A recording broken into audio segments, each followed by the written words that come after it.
नमस्कार बंधुगण, कहानी दुनिया को आपण मानकु स्वागत। आज चलंतु शुणिबा जन्ममामुर आउ गोटे कहानी। कहानीर ना हैला पुओ। गुरुचरणकर पिलापिली होई नथिले।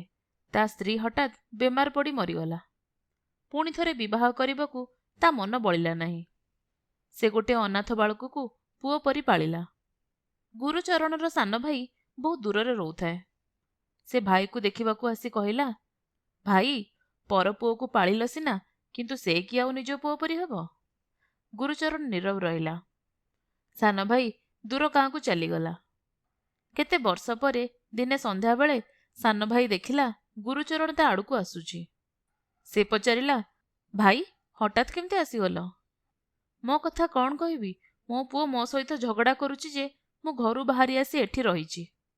तुम पालित पुओ तुम सह आउरी केते दुर्व्यवहार करुनथिबो। गुरुचरण कहिला, मु बेमार पड़िथिला बेले मो पालित पुओ यथासाध्य मोर सेवा कला।